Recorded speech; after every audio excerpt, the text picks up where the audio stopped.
Hi everybody, welcome back to my channel. Today we're going to do a DIY Dollar Tree farmhouse wooden tree decor, but I'm also going to teach you how to do some really easy buffalo checking. So if you want to make this actual one, we're going to use this wood decor piece from the Dollar Tree. They also have it in a snowflake, I believe. And then we're going to paint ours red. Now, if you want red buffalo check, you want white buffalo check, you just need a base paint, but it would look really cute if you just left the natural wood and maybe stained it. And we're going to use a Sharpie, believe it or not. I love to use the regular Sharpie plus the big plus size Sharpie at the Dollar Tree. When we go to fill in the black squares, you'll be grateful you had a big one. And we're going to use a ruler. It doesn't make a difference which ruler you use, as long as you only use one ruler for the whole project. And embellishments. So I'm going to show you how you can either put joy or peace or something with wood letters from the Dollar Tree. These deer were from the Walmart. There were 4 deer for $3. And then this topper to this bell I have left over from any previous project, and I'm just going to use that as an embellishment on the top. But you guys have been around for a while embellishing stuff with me, so I trust you. The first thing, the very first thing we're going to do is we're going to take the hanger off. Now, if you cannot find this wood piece, you can do this technique of buffalo checking on anything you want. Anything that you can paint, you can do this buffalo checking on. I would not do it on fabric with the Sharpie, but you could use fabric markers. If you have like a red shirt that you wanted to do some buffalo checking on, you can use like a fabric marker. I've put 1 coat of red paint on it. As you can see, it was a very little bit because I wanted it to dry quickly for you guys. And time lapse being what it is, we'll speed ahead. You don't have to watch it dry, but I'm just showing you that it's dry. And you want to make sure it's really dry to the touch, because we're basically just going to write on this with a magic marker. So what I've done is I've made some straight lines, and we're going to make these lines horizontal with the tree. I've lined the one edge of the ruler up with the bottom sort of straight of the tree trunk, and I've just used that to make lines. Now, no matter how you do the second, like basically no matter how you start, you just want to make sure you continue. So if you are going to make sure you see the line on the back side, or you're going to put the back side of your ruler right on the line, either way you do it, you just want to make sure you continue to do it the same way so that you could get squares. All right, and I was trying to figure out, this tree isn't straight. The middle of the trunk does not line up with the middle of the point at the top. So that being said, you just want to find a line that's perpendicular and make squares basically. And then you're just going to use the width of the ruler again. That very center line I picked, I wrote down both sides, but basically you just want to make sure that you pick the same measurements the whole way. Now, I wanted to say in the introduction that this is, we're not going to tape this, but technically we're not using tape to make the buffalo check. We're using tape, or I'm using tape to help me mark off the ones that I don't want to put the lines on. And I'll show you, if you're familiar with buffalo check, and if you're watching this video, you probably are familiar with buffalo check. Buffalo check is basically a woven pattern of black threads crossing over red threads, and they make sort of a woven area that's blended of red and black, or black and white, depending on exactly which colors you're doing. So that being said, we're going to go ahead and we're going to emulate that or simulate that using markers. And one of the things is if it was black and white, the gray area or the overlapped area or the blended area actually works like a checkerboard with this. So you just want to make sure you get every other square taped off, because we're going to put stripes on every other square to begin with, okay? So when we're done, basically, it's going to look, not when we're done, but when we're done with this step, it's going to look like a striped and red checkerboard, pretty much is what I'm saying. So I'm putting the tape on what will remain red to remind me not to draw on that, okay? But what I've done is I've started with just any random row. It's a diagonal row that we're going to do.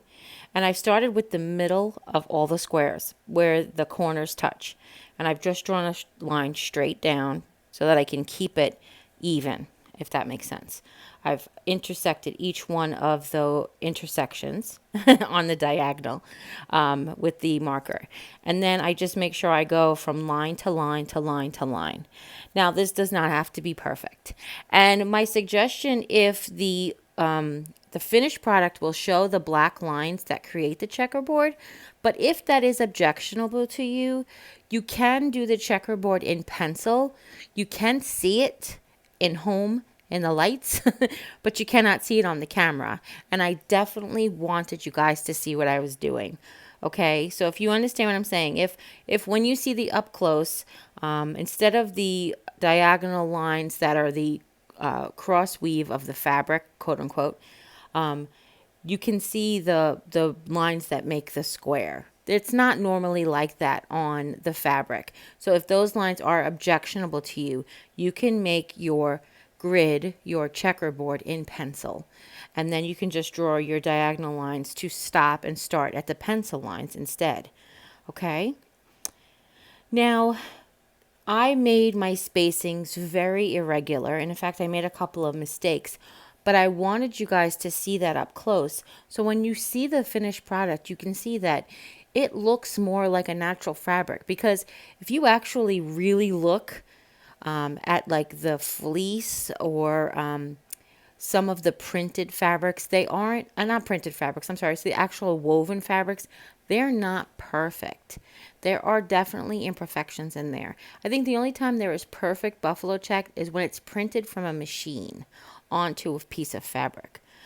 So to give it a more organic feel, I made some areas thinner and some areas thicker. And I also wanted to show you also how it looks the two different ways. So you can use your eye and decide which one you like best and then do that for yourself. And you can test this on other things.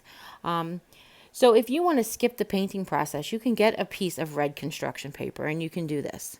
And then you can make as much paper as you want. You can get a piece of natural colored craft paper from the Dollar Tree and you can put this checker pattern on it. And you can create whatever pattern you want. But I just wanted to be able to show you the technique. Like I said, this could be used with a red base, a white base, a blue base, a gray base. There really is no limit to what you can do this buffalo check pattern on. Because like gingham, it comes in many varieties of colors. It's either white in a color or black in a color, mostly. Okay? And when the fabrics are woven, wherever they intersect will create these lines. And that's where the look comes from. Now, I did do a little research into buffalo check. It was the Woolrich company that created and labeled the name for the first buffalo check, which I thought was pretty interesting. They made I guess the original lumberjack type of shirt. And if you're looking for buffalo check stuff, red and black buffalo check stuff, you can look on Pinterest or search the internet for red buffalo check, but you can also look up lumberjack because a lot of times other companies will call this like lumberjack check or lumberjack plaid, buffalo plaid. I've seen all of those names when you're searching for different inspirations. All right. And this whole project took only about from painting to drying to decorating took only about 45 minutes because we put on such a light coat of paint. Even though it's sped up for you, I just wanted to share with you that it really didn't even take that long. I think I only did 1.25 times, but then I added the extra stuff on the beginning. See, the whole project was about 45 minutes long. So this is another one of those evening projects, afternoon projects. And your kids can help with this. You can have your kids paint this red or whatever color you want to paint the tree, which will be very helpful as well.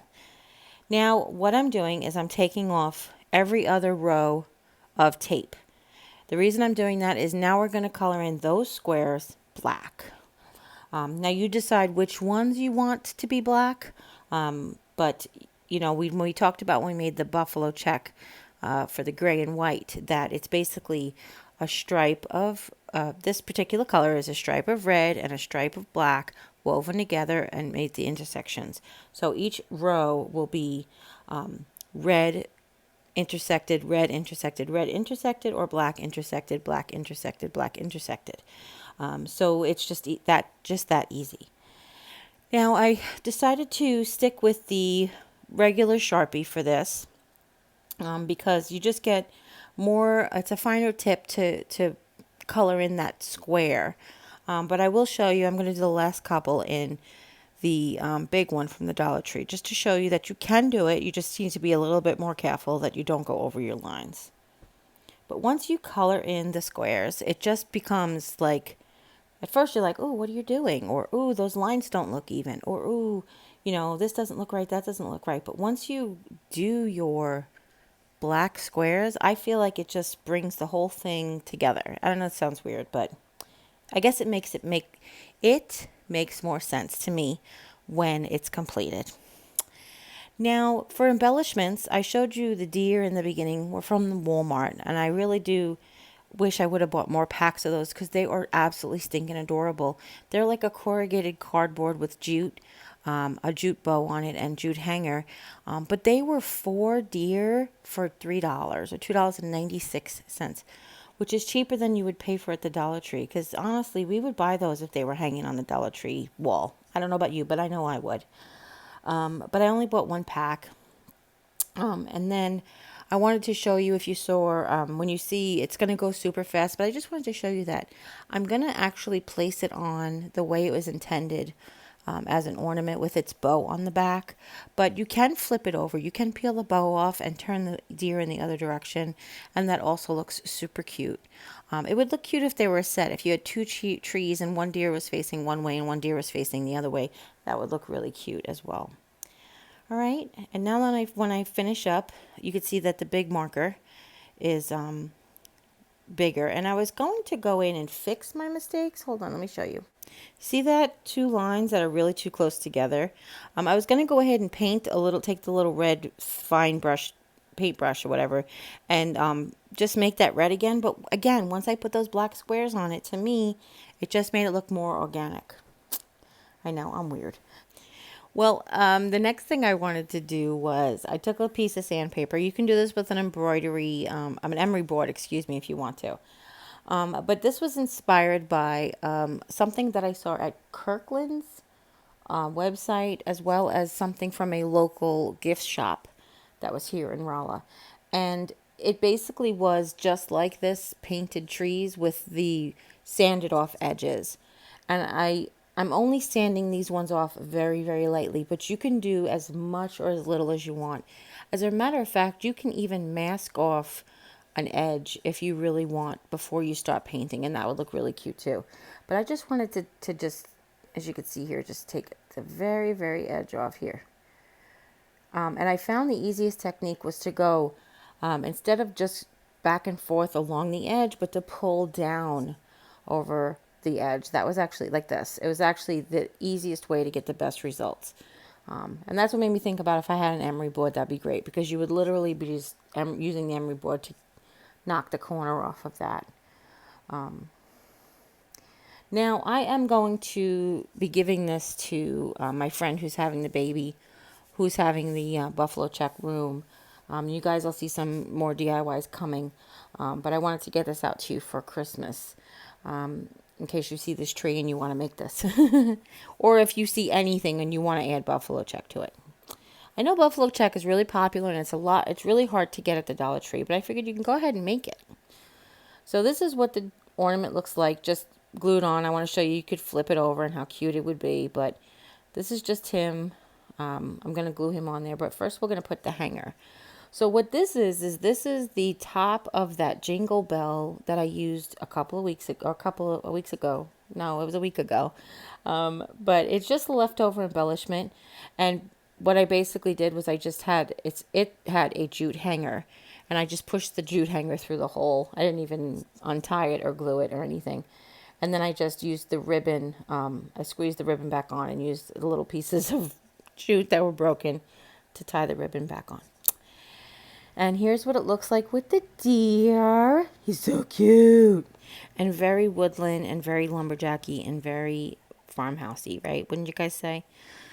And now I wanted to show you what it would look like with words on it, because I thought words would be really, really cute. And if I'm going to ask the mom what she wants me to do actually with this for the baby, but I just want to show you there's these letters from the Dollar Tree. They came out. They're in the kids, well, not the kids craft section, in the craft section. And you get one of each letter. So unless you get 2 packages, you can't write Merry or you can't write Peace, but you can write Joy and you can write Noel. You can write Xmas if you want to, but I'm not big into the Xmas stuff. I like to keep Christ in Christmas. Sorry. But this is what it looks like with Noel on it. And that's what it looked like, Noel with no topper. I wanted to show you that there's no topper on it. It just looks too plain. That's why we added the topper, right? And you can just glue the letters down or the deer down. I never told you guys you need your hot glue gun, but you can go ahead and glue them down if that's what you want to go with. And then that's it. I just thought it was super cute. I hope you really enjoyed this tutorial. It was so much fun to finally teach you guys how to do buffalo check without taping and without too much trouble.